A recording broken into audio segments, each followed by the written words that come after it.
Boa noite oficial para a turma 46, para a gente dar início à nossa última aula teórica da disciplina de higiene e profilaxia, tá?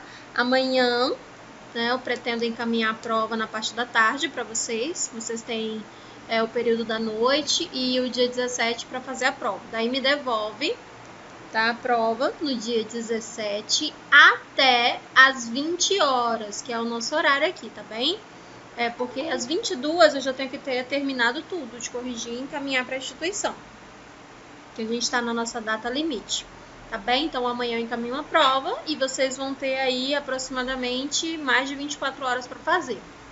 Eu pretendo encaminhar a prova a partir de 1 da tarde, tá? E aí 1 da tarde do dia 17 fazem as 24 horas e vocês vão ter até as 20 para me encaminhar a prova, ok? Façam um esforcinho para vocês resolverem a prova o mais rápido possível, para que vocês possam me encaminhar e não precisar ir para a segunda chamada, tá bem?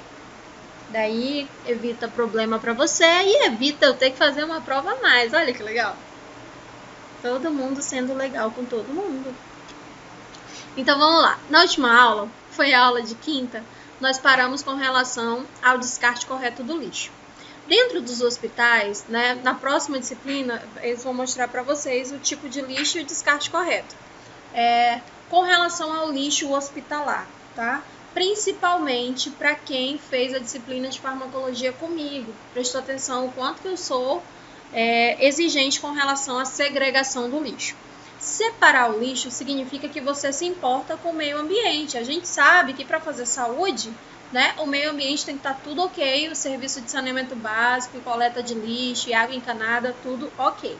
A gente não tem muito disso aqui no estado do Acre, então a gente precisa fazer pelo menos a nossa parte, né, que é segregar o lixo. Por quê? Se eu dispenso restos de medicamentos na pia do hospital, no lixo comum, né, aquilo ali vai contaminar o lençol freático do hospital. Então a gente tem um local específico para jogar o resto de medicamento, né? Tem uma pia para isso chamada expurgo. Lá dentro do expurgo a gente dispensa o restante de material que a gente não vai mais utilizar, porque tem aquela segregação do lixo que eu falei para vocês, aquele sistema de esgoto que é diferenciado, próprio de cada hospital, com estação de tratamento própria, né? Já sabendo disso, então a gente sabe que o descarte, como por exemplo, medicamento vencido, né, diluição, ou a gente devolve para a farmácia, ou a gente descarta lá no expurgo, vai depender da política do hospital. No geral aqui, os medicamentos que a gente não utilizou, não diluiu, a gente devolve na farmácia. Medicamento vencido. Já as medicações que nós diluímos e reconstituímos, que sobraram, né, ou que perderam ali a sua estabilidade após a diluição, nós descartamos lá no expurgo. Soro, a gente não tira o soro lá do paciente, aí tá metade ou às vezes ainda tá cheio, né, porque o paciente foi de alta, e aí a gente não joga dentro do lixo comum, não, a gente tem que fazer o descarte. Tem que abrir o soro, tá? Aquela bolsa lá do soro, você abre, joga o líquido lá naquela piazinha do expurgo e o restante, tá? Você joga no lixo hospitalar, no lixo infectante, aquele saquinho branco, tá? Aquilo ali é lixo infectante que vai ser resgatado por uma equipe de coleta diferenciada. Tem um local lá no hospital, o pessoal da limpeza passa fazendo a coleta. Lá no hospital, eles colocam o lixo hospitalar para ser retirado por uma equipe diferenciada. Esse lixo, ele é pesado, nós pagamos por peso. Quanto mais dinheiro a gente gastar com o lixo, menos dinheiro sobra para fazer os recursos e os repasses. Porque se tem uma coisa que o Ministério da Saúde, que a Anvisa cobra dos estados, é com relação ao descarte correto do lixo, tá? Então, se o estado está gastando muito dinheiro para segregar o lixo, vocês acham que esse dinheiro vai ser retirado de onde? Dos repasses que são realizados para o SUS. Então, a gente gasta muito dinheiro com lixo. Para isso, nós precisamos da colaboração ativa dos profissionais em separar o lixo. Lixo comum vai no saquinho preto. Quais são os lixos comuns, professora? Lixo comum, meu filho, é copo descartável, embalagem, você abrir uma seringa, a embalagem dela vai no lixo comum, que é no saquinho preto. o corpo da seringa que você utilizou para medicar uma pessoa vai no lixo branco, do saquinho branco, que é o lixo infectante, que é o lixo hospitalar. A agulha vai dentro de uma caixa de pérfuro cortante. Quem já fez a disciplina aí de farmacologia sabe como é essa caixinha. Né? Então, a gente monta a caixa de pérfuro cortante e faz a segregação do lixo. Então, a gente já utilizou aí, ó, no mesmo equipamento, no mesmo dispositivo, utilizamos 3 tipos de lixo.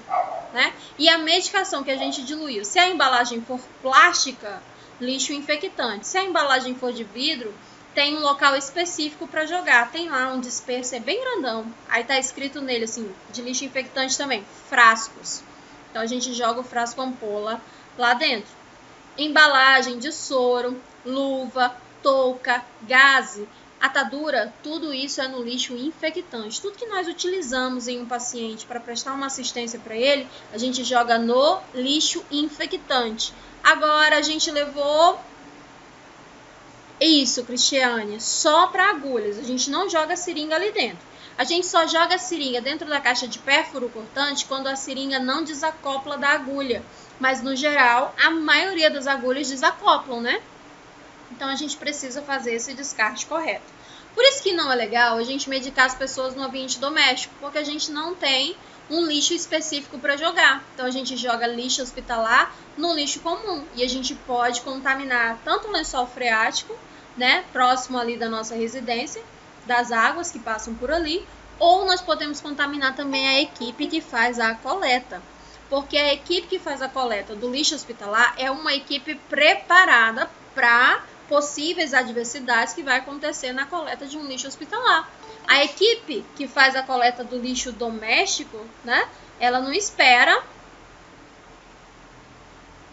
Exatamente, Henrique, isso aí é legal. A pessoa, ela não espera, do lixo comum, né, para fazer o resgate aqui do lixo doméstico, ela não espera encontrar uma lâmina de bisturi, né? Ela não espera entrar em contato com medicações. Agora o pessoal está fazendo muito medicação do Covid em casa, né? Mas a equipe que vai fazer a medicação, ela tem que levar o lixo, porque esse lixo não pode ser jogado no lixo comum, né? Ou a gente leva para uma unidade de saúde para descartar, ou a gente compra as caixas de pérfuro cortante e paga a coleta especial por lote, tá? No caso das seringas, até a tua mãe pode levar lá no posto de saúde para entregar para eles, tá? As usadas tudo dentro de um frasco, eles vão abrir uma caixa de pérfuro, vai jogar tudo dentro e vão fazer o recrutamento aí de maneira organizada, tá? De uma maneira mais consciente. Mas isso de jogar dentro do litro já é muito bacana. Isso já demonstra respeito pela pessoa que vai fazer a coleta, né? É uma canetinha toda desmontável, verdade. Eu tava na unidade lá no Barral e Barral esses dias. E aí tá vindo muito da canetinha, né, para as pessoas. É bem legal, porque é mais fácil, não tem como a pessoa fazer uma dosagem errada. Então, o lixo hospitalar é assim que funciona. Ele fica dentro de um gabinete. Quem aqui já passou ali atrás do Santa Juliana e percebeu que entre o Clube Asa e o muro do Santa Juliana tem um portão? E dificilmente aquele portão tá aberto, tá fechado. É branquinho e às vezes tem uma equipe lá fazendo a coleta. Ali, Luísa, é onde é armazenado todo o lixo hospitalar do Santa Juliana. Todo o lixo que foi segregado. Aí vem a equipe, somente eles, né? Pela parte interna do hospital, a gente joga o lixo ali. E pela parte externa, a equipe faz a coleta.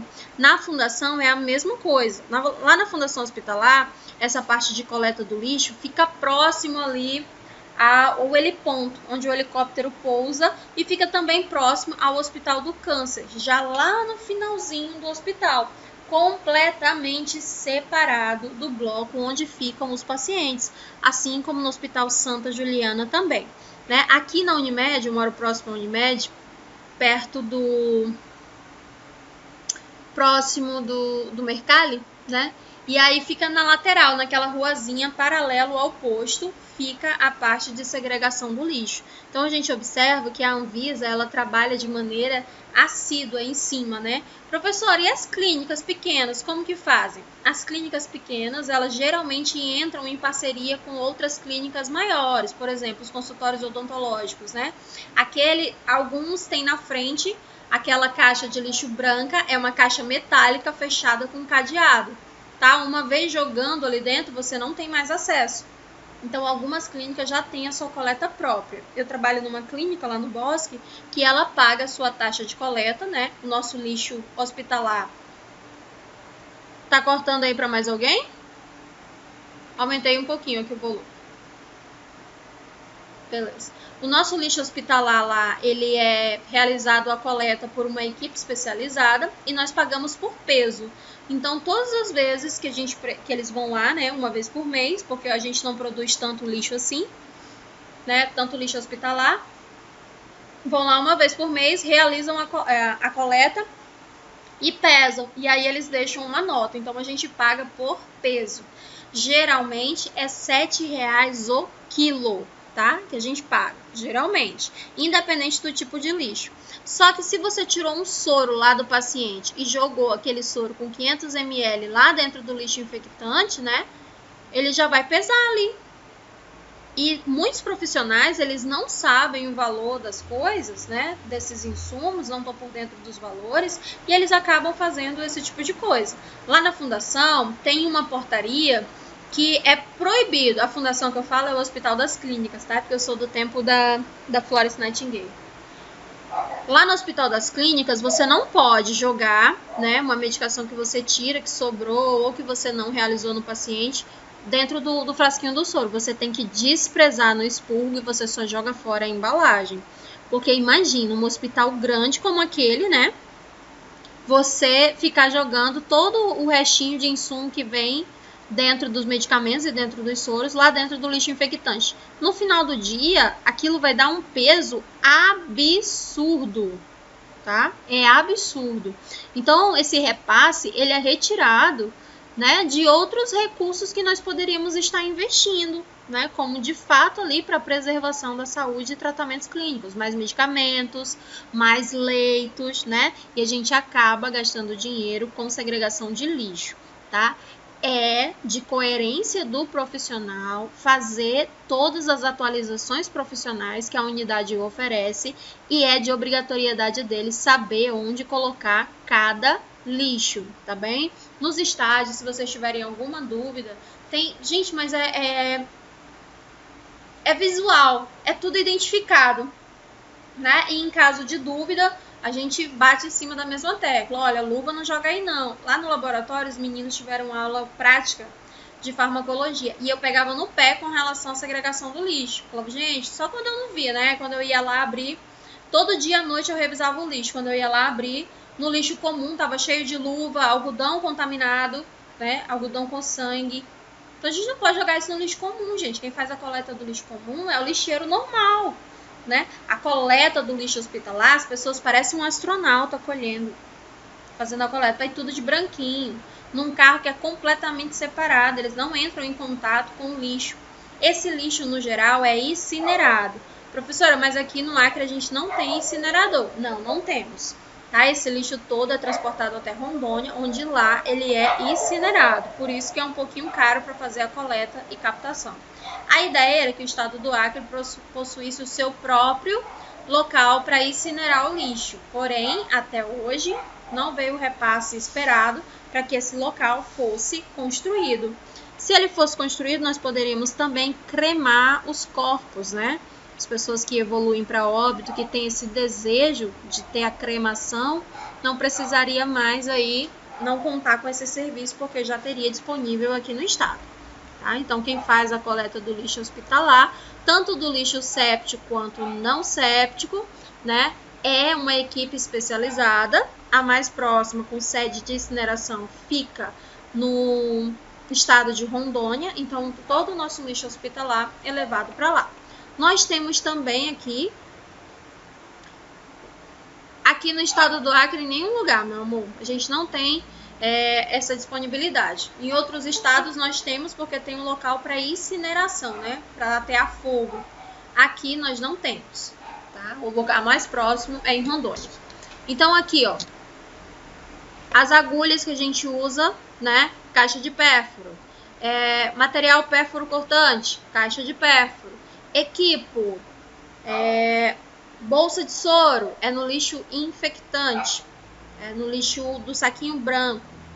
Embalagem de medicamento no lixo específico para saco, que ele também vem com um saquinho infectante.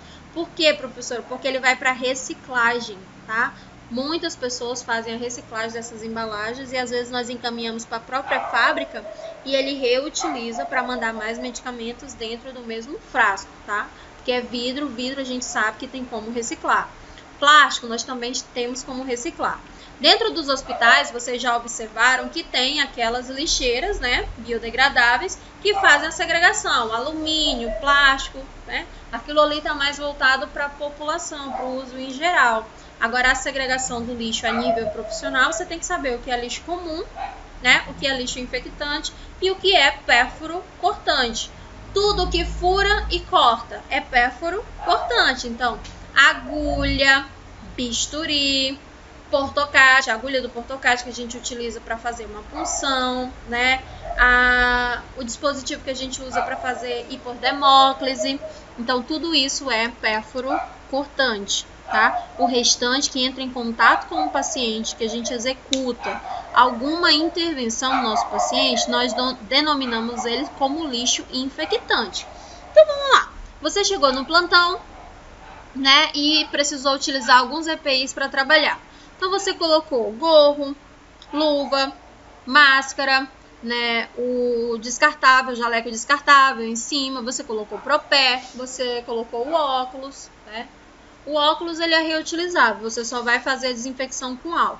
Mas todo esse restante, após um banho no leito ou após entrar em contato com o paciente, já está contaminado. Tudo isso você não joga no lixo comum, você joga no lixo infectante.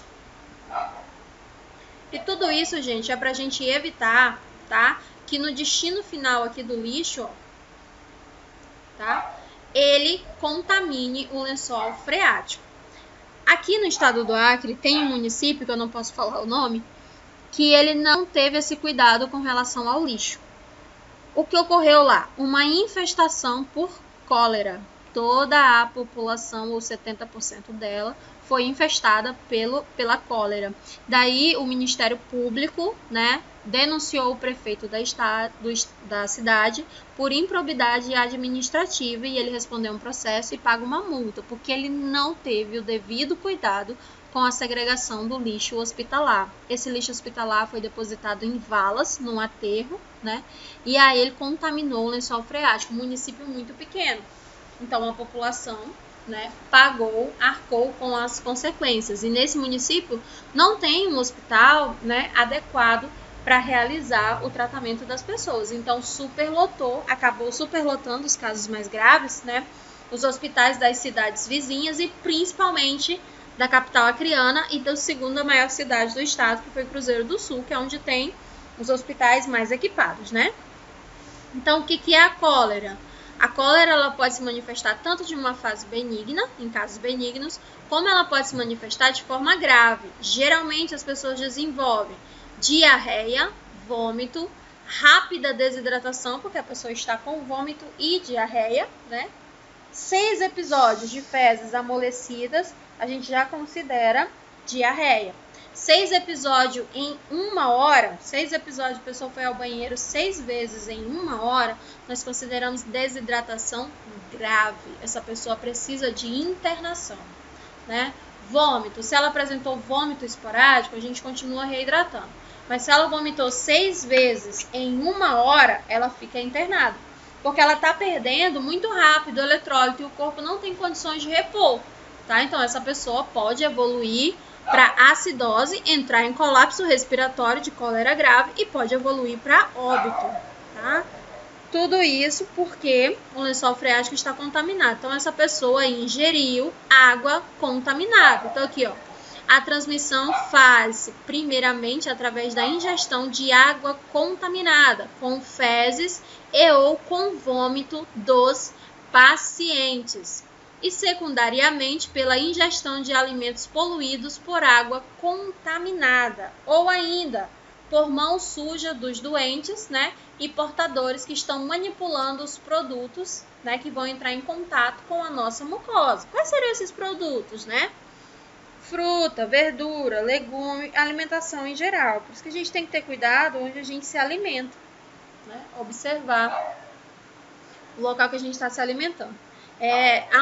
Dentro da Anvisa, né, que é a Polícia da Saúde, tem uma regrinha básica. Eles falam o seguinte: vai ao banheiro do estabelecimento que você costuma comprar comida. Se o banheiro estiver limpinho, a cozinha é compatível ao banheiro. Se o banheiro for daquele jeito, é do mesmo jeito que é a cozinha, tá? E o pior é que depois que eu fiquei ouvindo essa regrinha, eu fiquei com isso na cabeça. Então, todo estabelecimento que eu vou, eu entro no banheiro, né? Eu vou lá no banheiro. Exatamente. Quando eu entro no banheiro, que eu vejo a situação do banheiro, eu já imagino a cozinha. Dali eu já não como mais e nem peço, né? Mas, se a gente for analisar mesmo, o ideal é que cada um prepare sua comida, né? E utilizando aí, de preferência, uma água que não esteja contaminada. Para fazer a limpeza da água, a gente já sabe que a gente pode utilizar a cloração, né? Fazer a desinfecção dela com cloro, a gente pode ferver, né? E os alimentos que a gente compra, por exemplo, o leite, a gente tem que ingerir ele pasteurizado ou um leite muito bem fervido, né? Não adianta ferver só um pouquinho, tem que deixar o leite ferver. Nós podemos utilizar também tela de proteção, né? E quando a gente for cozinhar os alimentos, principalmente os oriundos do mar e dos rios, né? Nós temos que cozinhar muito bem esses alimentos, tá?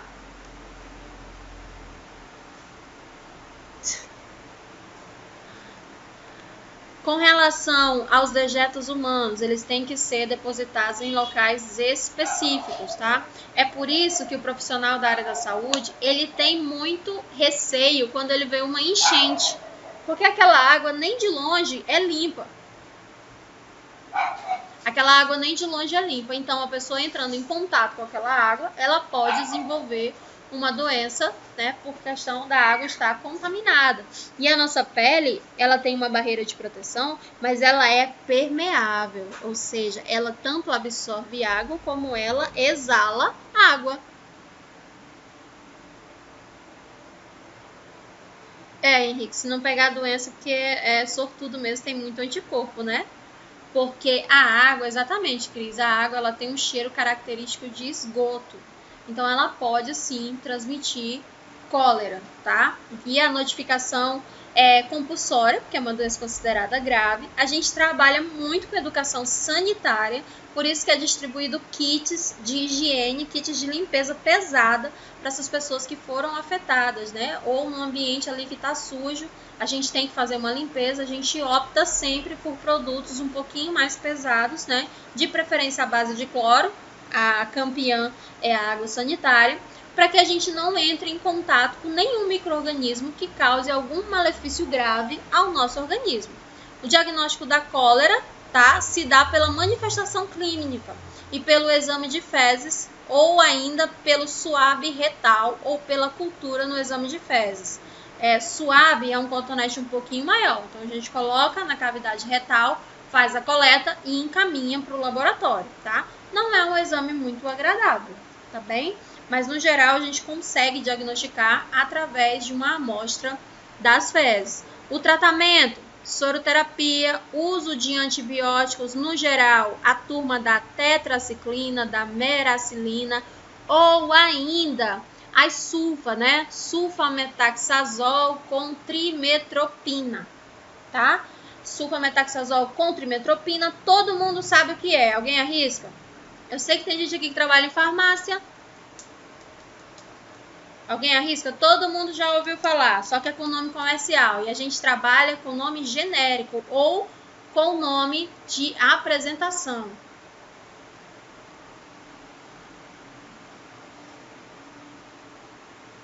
É o Bactrim. Sulfametaxazol com trimetropina. Trata infecções do trato gastrointestinal, né? As sulfas ou as meracilinas e tetraciclinas. Nós também tratamos, né, de forma sintomática, o vômito, com medicação para o vômito. Dor na garganta por conta da acidez do vômito que é expelido, tá? E ele pode desenvolver também a poliomielite não paralítica e a poliomielite paralítica. Tudo isso aqui através da cólera, pela transmissão, né, da água não contaminada. E uma das práticas da prevenção, que aí o Henrique acabou falando, né, é a vacinação. tá? Que a gente entra em contato com a vacina VoIP ainda nos primeiros meses de vida, tá? Que ela trata aqui, ó, pega a questão da cólera, tá bem? Depois, nós temos como fonte de transmissão por água contaminada pelas fezes, né, a hepatite viral. O estado do Acre é um estado endêmico em doenças virais. E em primeiro lugar do ranking nós temos as hepatites, tá?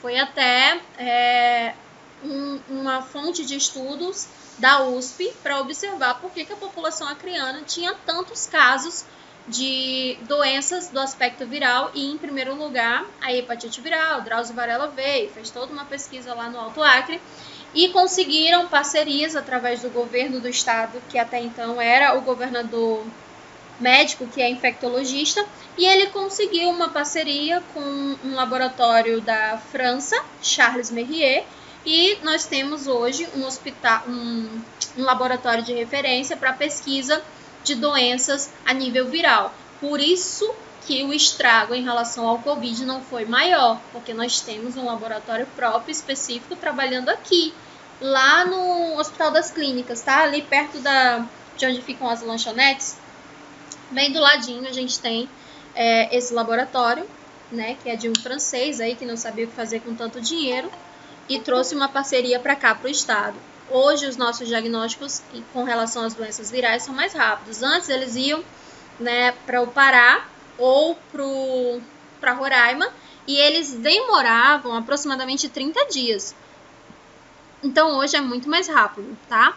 Das hepatites virais, que a gente tem maior incidência no estado do Acre, a primeira dela é a hepatite A, tá? A hepatite A, ela é muito comum no estado do Acre pela ingestão de água contaminada através da falta do saneamento básico. Então, se você tem acesso à água tratada, as chances de você desenvolver hepatite A são menores, tá? A transmissão da hepatite é por água contaminada ou por alimentos contaminados com cloriformes fecais de uma pessoa que está contaminada com o vírus da hepatite A. Se você teve em algum momento da sua vida hepatite A, isso significa que você comeu cocô.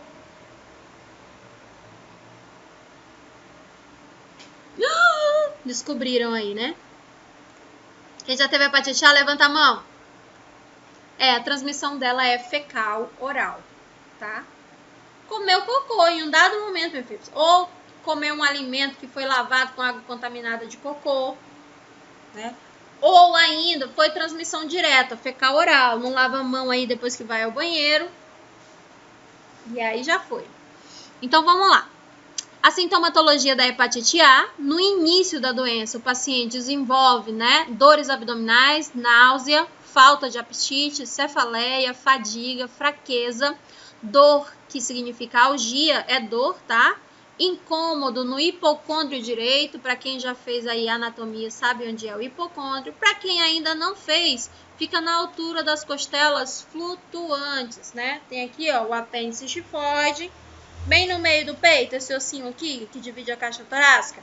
No finalzinho dele, tá? Você coloca a sua mãozinha aqui para as laterais, você vai sentir as suas costelas flutuantes. Na mulherada aí, ó, é a linha da cintura. Então, a gente do lado direito tem um flanco, do lado esquerdo tem outro flanco. Acima da cicatriz umbilical e próximo às costelas flutuantes. Então, essa é a região do flanco, onde fica anatomicamente o fígado, tá? Nessa região aqui mais acima, tá? Acima do umbigo. Acima do umbigo, você fica o fígado e o baço. Então, como essa doença ela afeta o fígado, justificam as dores abdominais e o abdômen distendido. Geralmente a pessoa fica com o abdômen inflado, tá? O abdômen levanta. E essa protuberância é acima da cicatriz umbilical, que é característico, tá bem? Para profilaxia da hepatite A, nós temos, tá, a esterilização das fezes dos doentes e dos convalescentes, ou seja, um local que você consiga evacuar os seus dejetos e que ele vá para uma rede de esgoto de tratamento. Por isso que tudo começa no saneamento básico. E é onde dói o coração da enfermagem, do pessoal da medicina, do pessoal da saúde como um todo, vendo as pessoas entrarem naquela água hipercontaminada na tentativa, né, de salvar alguma coisa ali dos seus pertences ou de observar o que de fato aconteceu no ambiente que elas vivem. Higiene alimentar severa, então a gente tem que lavar os alimentos ali, né, fazer a diluição com hipoclorito e deixar os alimentos de molho, ou ferver a água por 10 minutos que a gente vai utilizar para lavar os alimentos, tá? Destino adequado para os dejetos, tá bem? E combate aos vetores, tá? Combater o vetor da hepatite A é você ter acesso ao saneamento básico. Fora isso, nós também, com água contaminada, nós podemos adquirir ameba, tá? A sintomatologia clínica da ameba são dores abdominais, fezes com sangramento, porque a boca da ameba, ela é uma tríade, tá? Tem 2 dentes em forma de... Sabe aquele dentinho de vampiro em forma triangular? E é altamente perfurante. E um dentinho no meio, então parece uma serra, que ele vai grudar na parede do intestino e vai se alimentar de todos os nutrientes. Então, ele vai ficar lá no intestino delgado, no primeiro intestino. Por isso que as pessoas que estão com ameba, elas têm muita dificuldade com relação às atividades normais. Então, elas ficam mais sonolentas, mais cansadas. Algumas desenvolvem febre alta. Outras desenvolvem dores abdominais caracterizadas por cólicas fortes e essas cólicas são limitantes, tá? A pessoa fica numa situação que ela não consegue fazer nada. E a presença de sangue vivo nas fezes. Sangue nas fezes a gente chama de melena. Não é milena, é melena. Sangue nas fezes. Quando uma pessoa está acometida por ameba, é normal ela apresentar, tá, sangue nas fezes. Só que esse sangue, ele é vivo, como se fosse uma crise de hemorroidas. E aí a mulher, ela pode até confundir com sangue menstrual. É um sangue vermelho vivo. Porque a ameba perfurou a parede do intestino e o intestino, que é altamente vascularizado, vai sangrar. Tá todo furadinho. Quanto maior a ação das amebas no intestino, maior será o sangramento. O tratamento para a ameba é muito simples, tá? É realizado através de antibiótico. Esse antibiótico, dependendo da situação, pode ser por via oral ou por via endovenosa, quando a pessoa precisa estar internada, tá? É a base do metronidazol ou do itraconazol, tá bem? Ou ainda de um outro antibiótico um pouquinho mais pesado. Mas, no geral... Sério? No geral, a gente utiliza mais, tá? O metronidazol. Tanto oral, em algumas situações mastigar e engolir, né? E em outras situações a gente utiliza ele endovenoso. O metronidazol para ameba é um tratamento um pouquinho chato, porque se você não se livra da ameba, você tem que repetir o tratamento. E ele traz algum desconforto. Então, assim, a pessoa geralmente fica com gosto metálico na boca. O abdômen está distendido. Ela continua tendo cólicas. Ela sangra, né, ainda por um período. Até que todos os vermes se soltem, tá? Porque o que o metronidazol vai fazer? Ele vai causar uma paralisia nesse verme, que está lá, ó, com os movimentos peristálticos se alimentando. Como ele causa uma paralisia, os vermes se desprendem, porque ele está paralítico, ele não tem mais forças. E aí ele vai, né, através do bolo fecal, sendo eliminado. É assim que funciona a ação desse medicamento, tá? O problema é que ele faz um ciclo evolutivo ou um ciclo patogênico. E esse ciclo é através de ovos, tá? Então, você não vai ingerir uma ameba. Quem que vai comer uma ameba? Não vai comer, porque a ameba você consegue ver a olho nu. Você vai comer o ovo dela, que é completamente invisível ao olho nu e está presente em alimentos com água contaminada ou na própria água contaminada que você teve contato direto. E aí tinha alguma porta de entrada ali, uma frieira lá no pezinho, né, na mão, alguma porta de entrada. Um bife aí que tirou uma cutícula, e aí esse óvulo entrou, migrou na corrente sanguínea, tá? Foi para dentro do pulmão, fez o ciclo pulmonar, e aí saiu do pulmão, foi para o estômago, e aí ele chegou no intestino, tá? Então ele tem aqui, ó, liberação do cisto no meio ambiente é o primeiro ciclo. Depois ele vai ser ingerido por via oral, ou na água, ou por alimentos contaminados. É a segunda fase do ciclo. Depois ele vai para o estômago, sofre uma ação sucogástrica. 4. Vai para o intestino grosso. Depois os cistos são eliminados nas fezes novamente, né? E aí outras pessoas, vai contaminar o solo, outras pessoas vão entrar em contato. E aí vai uma sequência aí, ó, múltipla, tá? De contaminação. Todas as vezes que você trata um membro da família por ameba, o ideal é que você trate todos os outros, tá? Porque alguém ali entrou em contato com um alimento contaminado, né? Ou com água contaminada, desenvolveu a doença e, consequentemente, as outras pessoas que estão próximas vão ser contaminadas também. Então, é muito comum que a gente acabe tratando todas as pessoas que moram naquela casa, de preferência até todas as pessoas que moram na região, principalmente em locais onde a gente não tem o saneamento básico tão eficaz, né? Então, ali nos bairros mais periféricos, em que tem córregos abertos, né? As valas abertas, então a gente necessita de uma atenção diferenciada e lá a educação em saúde tem que ser mais eficaz, tá? A profilaxia dele, minha gente, é promover a higiene dos alimentos e a possibilidade de tratar a água, manter a higiene pessoal e dar destino adequado aos dejetos, que são as fezes e a urina, e tratar os doentes, protegendo os alimentos, né, de alguns insetos também, que são vetores. O inseto também, ele pode ser um vetor de um óvulo como esse e você acabar ingerindo um alimento contaminado com a forma ovoide e desenvolver a doença. Depois nós temos também a giardíase. Então, como vocês podem ver, todas essas patologias só acometem o indivíduo porque ele não tem acesso ao saneamento básico. É por isso que não é comum você encontrar esse tipo de doença nos grandes centros. A primeira coisa que as pessoas perguntam é onde você esteve, onde você visitou, se você estiver num grande centro e for acometido por giardíase. Porque as pessoas já têm acesso à água potável, já têm acesso, né, à rede de esgoto, uma água tratada. Então as pessoas não desenvolvem esse tipo de doença, porque a primeira fase de contaminação dela é por água contaminada. Por isso que uma enchente dói o coração de quem trabalha na área da saúde. Então vamos lá, giardíase é uma doença que vai atacar o intestino delgado e é causada por um protozoário chamado Giardia lamblia, tá? Morfologicamente é um parasita e apresenta uma forma trofozoita, tá? Tem núcleo bem definido que lhe dá um aspecto de rosto.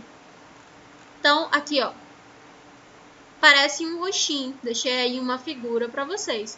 Dentro do núcleo dela, tá aqui, ó, todas essas vibrícias que ela solta, ela se prende no intestino e suga todos os nutrientes, alimentando o seu núcleo. E ela é como se fosse uma espécie de lêndia, tá? Ela fica botando ali ovos que dão, né, forma para outros novos parasitas que vão se prender também na parede do intestino ou que vão ser levados através das fezes e contaminar o solo, que vai dar contaminação da água, que você vai ingerir essa água, tá? Então, assim, lembra de como é a população ribeirinha, que ela tem aquelas fossas abertas, né, que a gente chama aqui em Rio Branco popularmente de privada.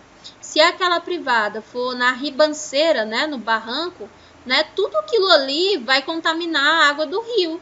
Então, o ideal é que sejam afastadas dos barrancos, que elas sejam mais para dentro das propriedades, porque se elas entrarem em contato com a água do rio, vai contaminar. E as pessoas que moram na população ribeirinha não têm acesso à água tratada. Daí lá vai a confusão.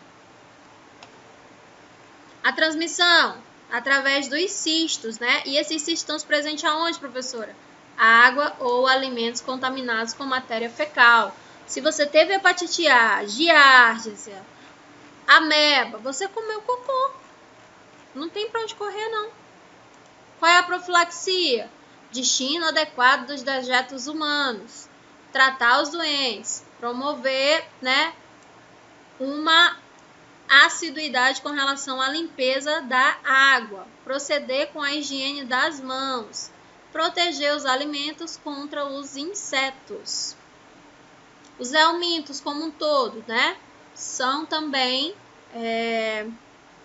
parasitas que atacam núcleos das células de diversos tamanhos e de diversos formatos. Não, Vânia, cocô do vetor principal, que é o homem, né?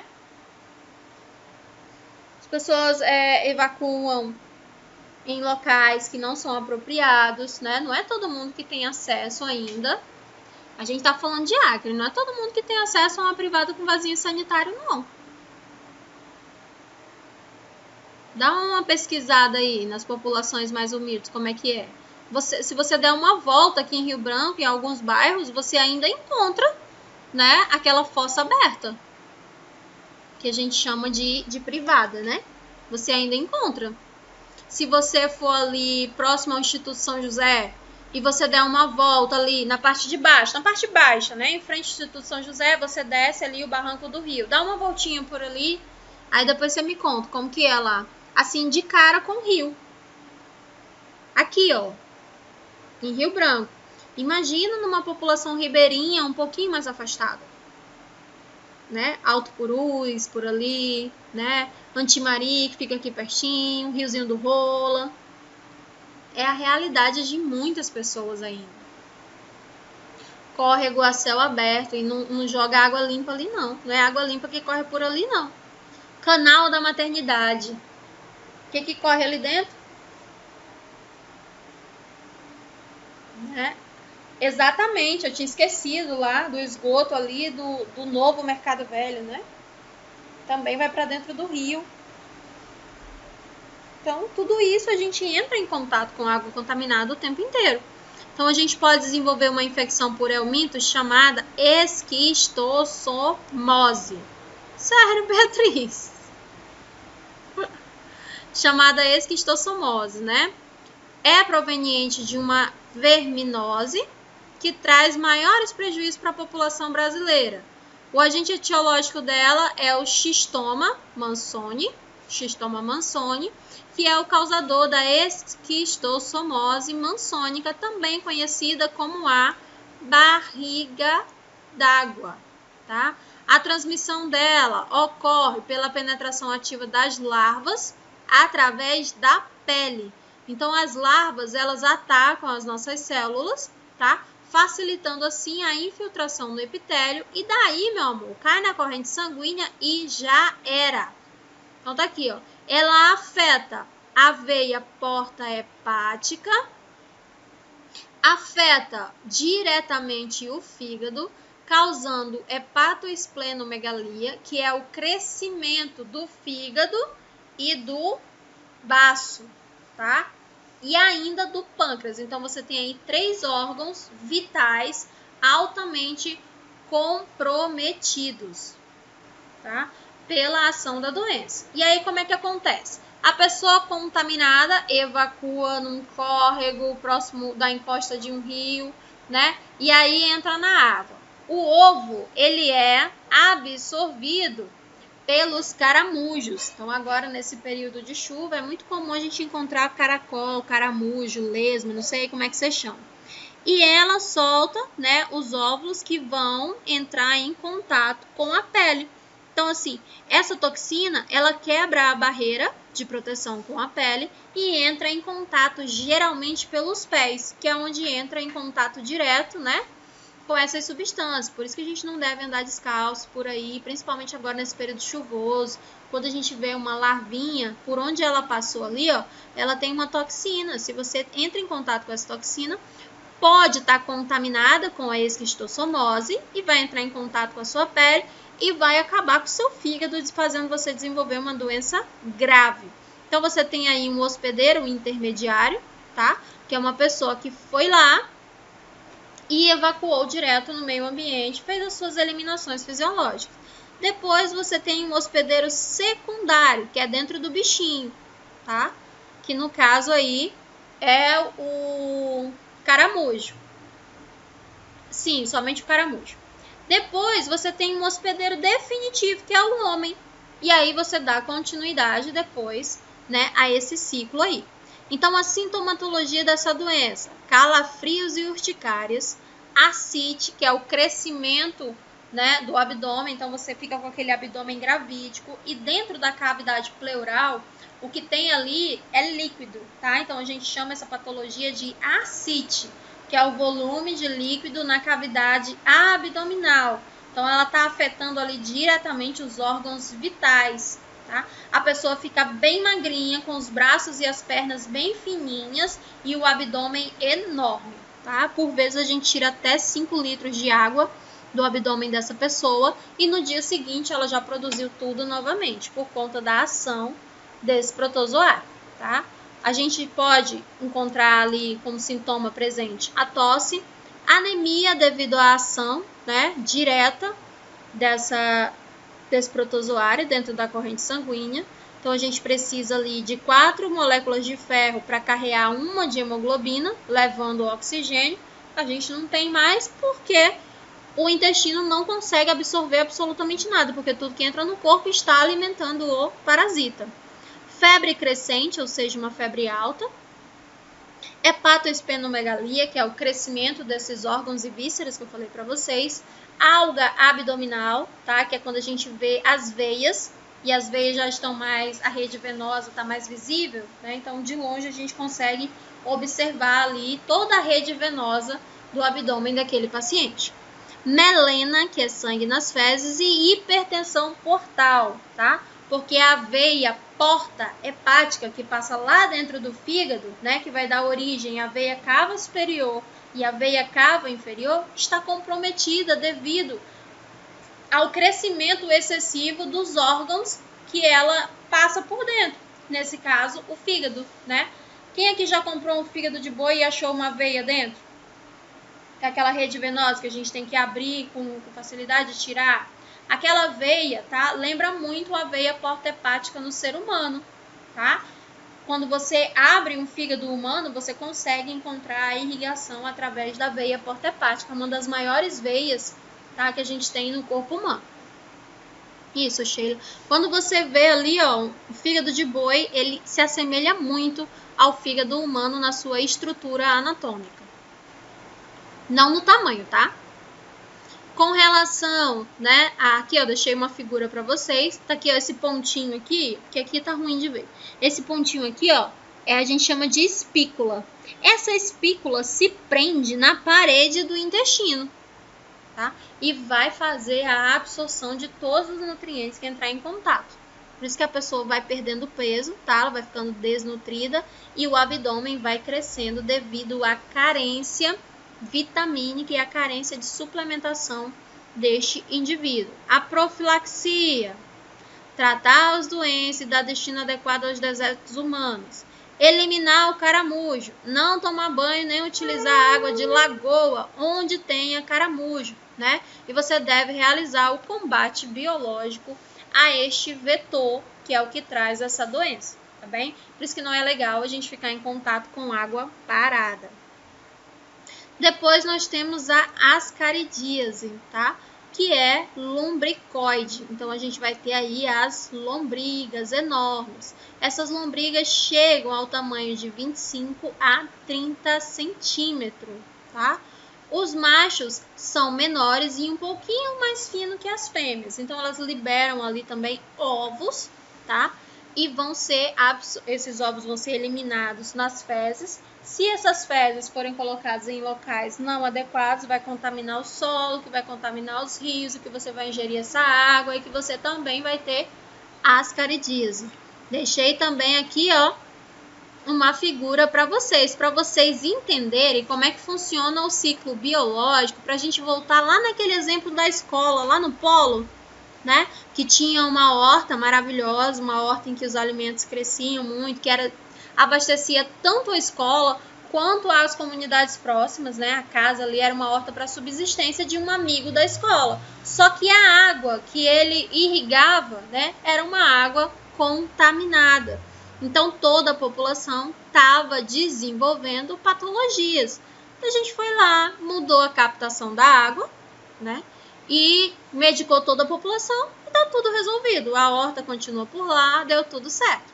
Que a transmissão dela é por via oral de ovos embrionados com as larvas do tipo L2, tá? Esse ciclo aqui eu deixei para vocês, caso vocês tenham interesse depois, dá uma lida nesse ciclo para que vocês possam entender como é que funciona essa transmissão fecal oral. Mas tudo se resume à falta de saneamento básico. Se a gente tivesse saneamento básico, nós estaríamos livres das enchentes e de inúmeras outras patologias, tá? Porque o que a água contaminada traz é só patologias e quem sofre é a população que entra em contato com essas águas, tá? Por isso que a gente tem que observar sempre no local de trabalho, como por exemplo, no postinho de saúde que tem lá aquele filtro cinza, grandão, ou em alguma unidade que a gente vai que tem aquele filtro lá. Do lado a gente observa que tem um exame da qualidade da água que mensura a quantidade de cloriformes fecais, tá? Porque se a água estiver contaminada com fezes, você vai desenvolver alguma patologia, tá bem? A sintomatologia dela, né? Mais comum, tosse seca devido à presença das larvas lá no sistema respiratório. Lembra que eu falei para vocês que elas se desenvolvem no pulmão? Pode ter também bronquite, dor abdominal, náusea, êmese, diarreia e sintomas nervosos. Vamos lá, professora, por que a bronquite? Porque ela se desenvolve dentro do pulmão. Para ela se desenvolver dentro do pulmão e atingir a forma L3, ela precisa, né, se movimentar. Quando ela está se movimentando dentro da árvore brônquica, o corpo pode, né, desenvolver uma reação alérgica. Então, ele aumenta o número de eosinófilos. É comum a gente pegar um hemograma que os eosinófilos estão lá em cima. Aí a pessoa fala assim, é característico de uma infecção.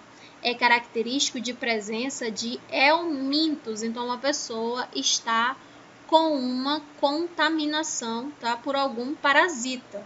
E aí a gente só pesquisa qual é o parasita. Geralmente o médico já pede ali um exame de fezes. Agora, se a mulher estiver grávida, a gente não trata, tá bem?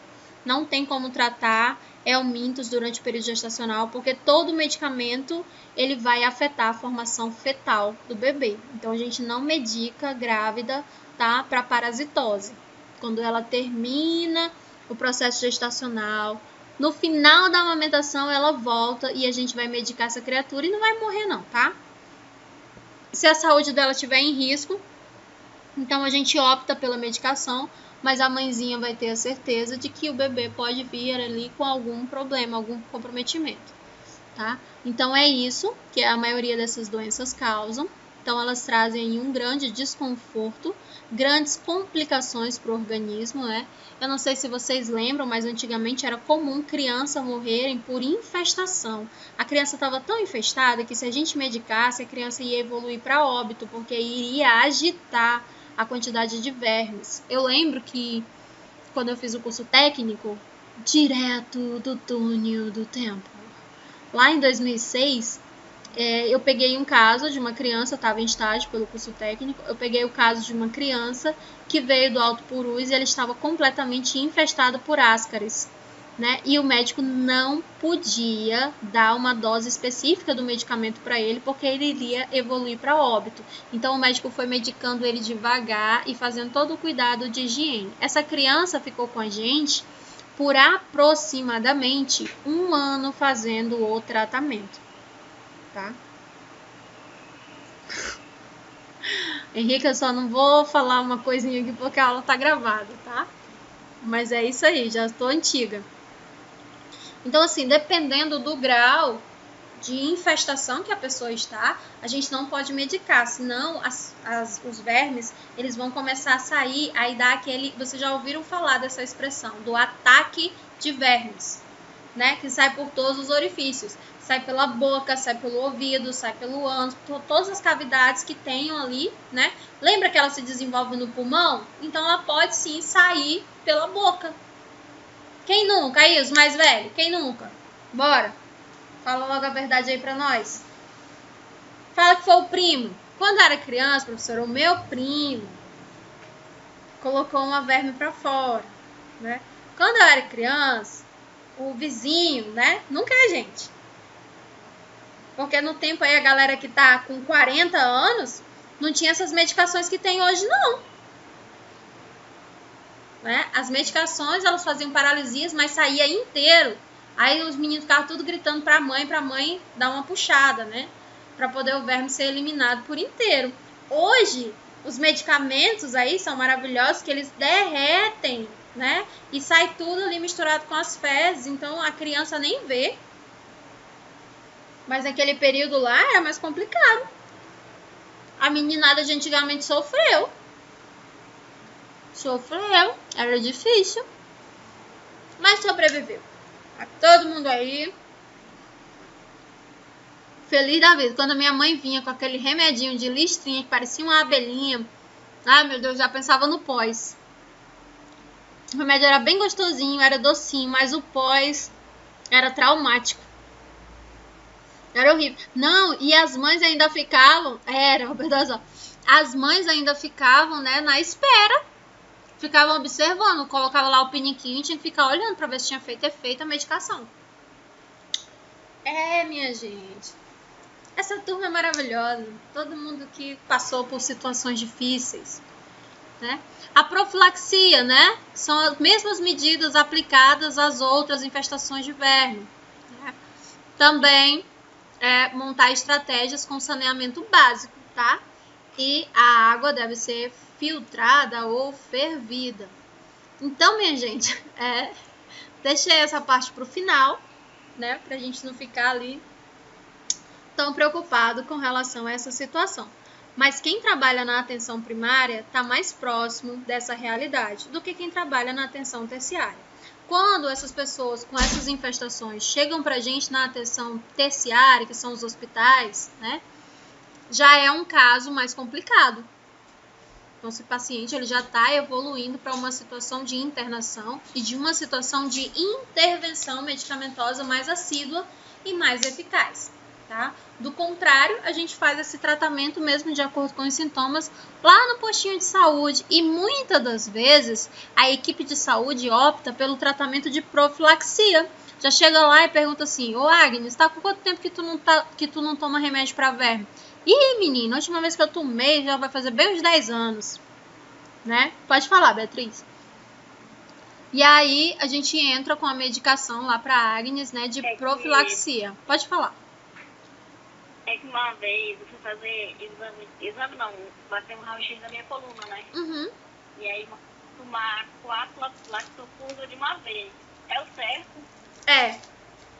Porque para laudar, né, para a medicação fazer efeito, a gente precisa observar e o bolo fecal, ele atrapalha a visualização das vértebras, tá? Então, se o raio-x é com laudo, aí sim você tem que fazer o preparo. Agora, se você vai fazer um raio-x só para ver fratura, tá? Não é para ver se tem desgaste ósseo, alguma coisa nesse sentido, daí não precisa não. Mas nesse caso eu acredito que não era para ver fratura, era para ver se tinha, né, escoliose ou lordose, alguma doença degenerativa. Tem que tomar, não tem jeito. E vai por mim, lactulose, né, ou lactopurga é o mais tranquilo. Porque tem outros, por exemplo, o manitol, ele é mais complicado, traz muita cólica. Então, meus amores, era isso.